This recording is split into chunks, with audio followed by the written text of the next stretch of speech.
Your doctor wrote 2 words on a notepad: high blood pressure. Then they wrote a prescription for amlodipine, shook your hand, and the appointment was over. You walked out with a pill.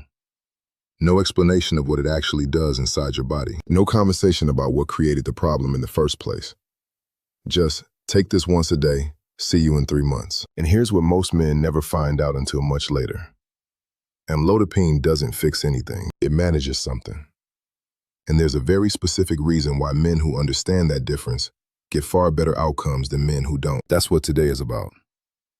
I've worked with men over 45 for most of my career. The ones who truly get their blood pressure under control, the ones whose arteries are genuinely healthier at 60 than at 55, they share one thing. They understand what's happening. Not just which pill to take, but why it works, and what makes it work better or worse. Before we get into the mechanism, I want to mention something. Over the past year, I put together a written guide specifically on natural approaches to blood pressure support, dietary protocols, specific minerals, daily adjustments that research consistently shows can meaningfully impact arterial health. It covers the things that simply don't fit into a 7-minute appointment. If you want to have it in hand while we go through this, it's linked in the description right now. I'll come back to it near the end. My patients have found it genuinely useful alongside their medical treatment. Now, let's talk about what's actually happening in your arteries. Most men think of high blood pressure as a heart problem. You see the number, you associate it with stress on the heart, and that's fair. The heart is under more strain when pressure is elevated. But the real story starts somewhere else entirely. It starts in the walls of your blood vessels. Your arteries are not rigid pipes. They're living tissue, surrounded by smooth muscle that contracts and relaxes with every heartbeat. When you're younger and those muscles are healthy, they flex naturally. They give. They absorb pressure and release it. But here's what happens over time. In millions of men in their 40s and 50s, the muscles surrounding those vessels start to tighten chronically. They don't fully relax between heartbeats. They maintain a state of low-level contraction, like a fist that never completely opens. Narrow tube. Same amount of blood trying to get through. Pressure goes up. Now here is the precise biological mechanism behind that tightening. And this is where amlodipine enters the story. For those smooth muscles to contract, to squeeze around the artery and raise your pressure, calcium ions have to enter the muscle cells. This is not a metaphor. This is literal molecular chemistry happening thousands of times per second inside your vascular tissue. Calcium ions flow in through specialized proteins embedded in the cell wall. Scientists call them L-type voltage-gated calcium channels. Think of them as tiny, tightly regulated doors set into the wall of each muscle cell. When those doors open, calcium rushes in, binds to proteins inside, and the contraction signal fires. The muscle squeezes. Amlodipine does one thing, and it does it extremely well. It binds to those channels and sits inside them, physically blocking them. Calcium cannot get through in the same quantity. The smooth muscle around your artery cannot receive its full contraction signal. The muscle relaxes. The vessel widens. Blood flows more freely, and your blood pressure drops. What makes amlodipine particularly useful is how selectively it targets these vessels. It doesn't make your heart beat slower the way some other blood pressure medications do. It doesn't affect your kidneys directly. It works on the mechanism of contraction in the smooth muscle of your arterial walls. That specificity is one reason it has a relatively clean side effect profile for most men. But here's what no one told you. The calcium channel is blocked. The vessel is held open. But the reason that smooth muscle wants to squeeze, the chronic tension, the stiffness that built up over years of high sodium, low activity, accumulated stress, gradual arterial stiffening, that's still there. The medication is keeping the gauge in the safe zone. The underlying engine is still running exactly the same way it was. And that gap between managing a number and actually addressing what created it is the gap that eventually catches most men. Let me give you a real example. A man I'll call David, 58 years old. Blood pressure, 162/94. Slightly overweight, high-stress job. Diet built around convenience food. A pattern I see every single week. He started amlodipine. Numbers came down within 2 weeks. David told his wife he was fixed. Stopped reading labels. Went back to his normal routine. Kept taking his pill every morning. 18 months later, he was back in my office. Numbers creeping up again. Doctor talking about increasing his dose. David was frustrated, confused. He'd done everything right, he said. Never missed a pill. Here's what happened. The calcium channels were blocked, yes, but the biological environment around those channels, the sodium overload driving fluid retention, the arterial inflammation from a poor diet, the sustained vascular tension, none of that changed. So the pressure driving the smooth muscle to squeeze kept building underneath, and the medication had to compensate for more and more. David didn't fail. He just wasn't given the full picture. Before we get to what changed for David, let me address the side effects properly, because they deserve a real explanation, not a dismissal. Ankle swelling is the most common, appearing in somewhere between 5 and 10% of people on amlodipine. It almost always creates worry. Men assume their kidneys are struggling or their heart is under strain. Here's the actual mechanism. When amlodipine relaxes the walls of your arteries, it creates a pressure gradient that allows more blood to enter the tiny capillaries at the ends of your legs, your ankles and feet. Some of that fluid seeps out of those capillaries into the surrounding soft tissue. That's the swelling. Your kidneys are not involved in causing this. Your heart is not in danger. This is a peripheral vascular effect, not a systemic one. Elevating your legs for 30 to 40 minutes in the evening helps significantly. Some men find that moderate walking during the day improves circulation enough to reduce the effect. For most men, this side effect diminishes on its own within the first few weeks as the body adapts to the new arterial tone. Flushing, warmth in the face, redness, a feeling that your skin is running hot, can happen in the early weeks. Your arteries are wider than they've been in a while. Blood is reaching capillaries in your face and neck with more ease. Your body is recalibrating to wider arterial diameter as its new baseline. For the vast majority of men, this fades without any change in dosage. If you've taken ramipril or another ACE inhibitor before, you know the cough.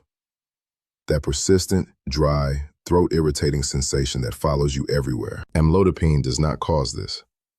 The mechanism is entirely different. Many men are switched to amlodipine specifically because the cough on their previous medication became intolerable. One warning I want to be direct about. Grapefruit juice. There's an enzyme in your gut wall and liver called CYP3A4. This enzyme breaks down amlodipine at the correct rate and keeps blood concentrations within the intended therapeutic range. Grapefruit juice contains compounds that partially suppress this enzyme. The result is that more amlodipine enters your bloodstream than your prescribed dose is designed to deliver. Concentrations can push beyond the therapeutic range. One occasional glass is unlikely to cause a serious problem. But if grapefruit juice is something you drink every morning, and a surprising number of men in their 50s do, switch to something else and mention it to your doctor at your next appointment. This is a simple change with a real impact. Now here is the part that actually changes the outcome. The part David was missing. There is a category of lifestyle interventions, completely natural, nothing prescribed, that research has repeatedly shown can lower systolic blood pressure by 8 to 14 points when followed consistently. For context, a starting dose of amlodipine typically lowers blood pressure by 10 to 15 points. Read that again. The right dietary approach comes within range of a starting dose of medication. Same territory, different mechanism entirely. And when you combine them, they stack. Amlodipine blocks the calcium channel.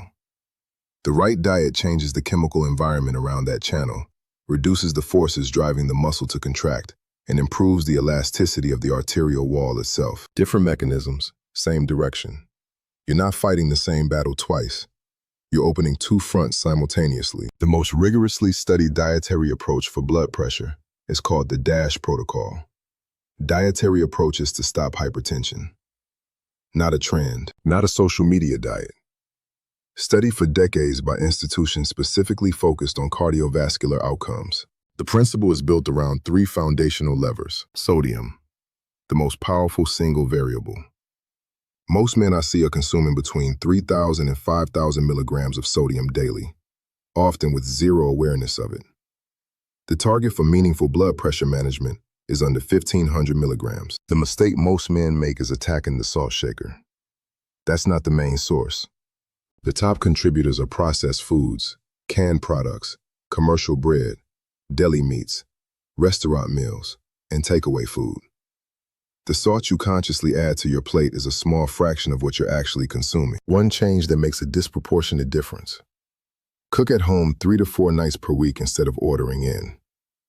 When someone else prepares your food, you have essentially zero control over sodium content. A single restaurant meal can contain 2,000 milligrams or more.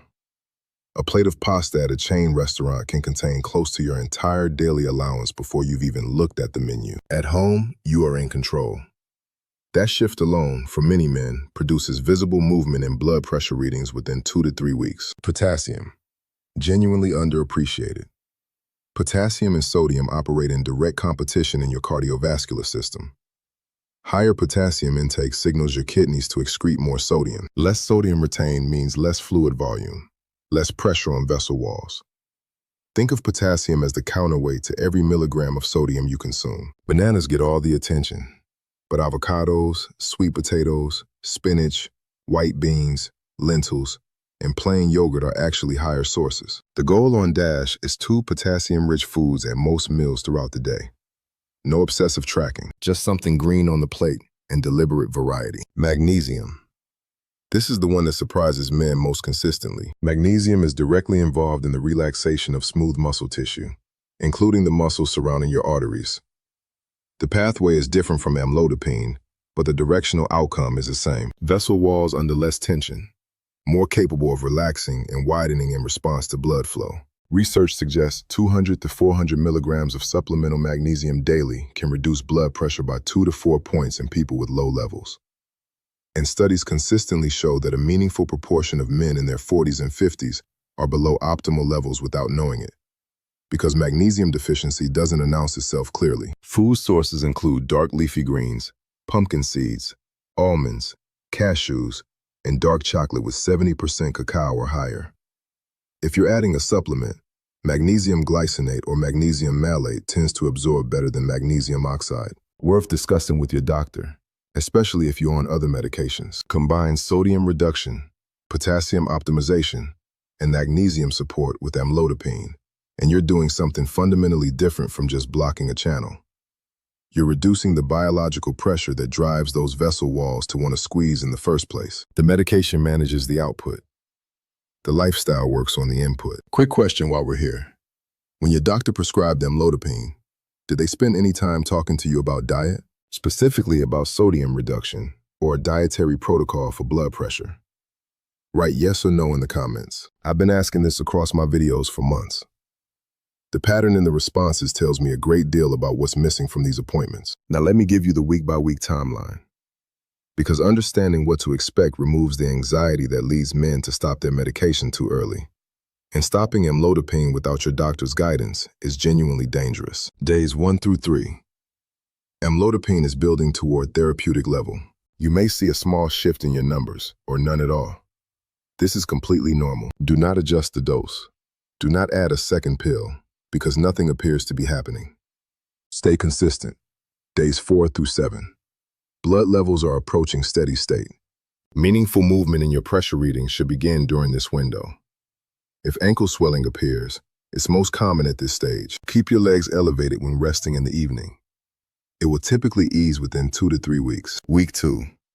Flushing begins to ease as your body adjusts to wider arterial diameter as its new baseline. If you started dietary changes alongside the medication, particularly sodium reduction, you may notice your numbers becoming more stable throughout the day, not just lower on average.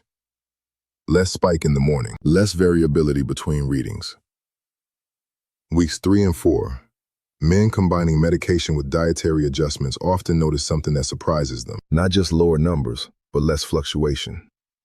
The sharp morning rise begins to flatten. Readings taken at different times of day start converging toward a consistent range. Month 2 to 3.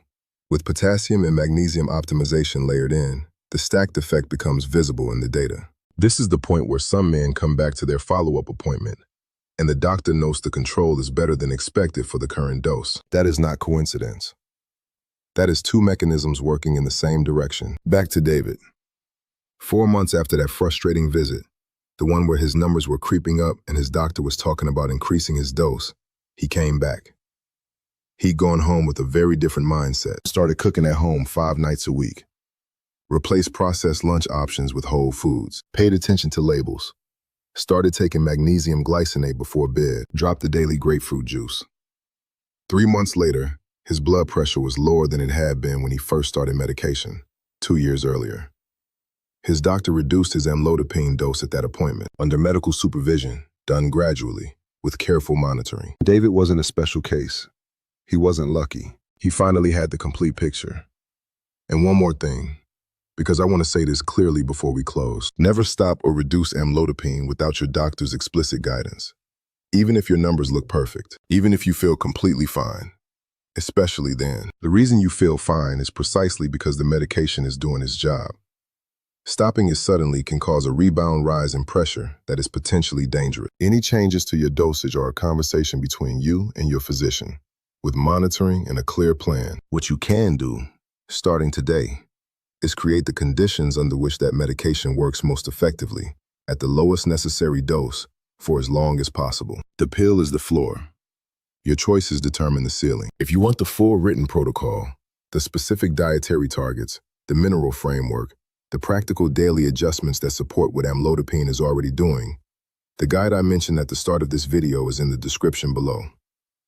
It covers the DASH framework in full detail, the specific magnesium and potassium targets, and a practical week-by-week approach designed specifically for men in their 40s and 50s. Everything in it is built to work alongside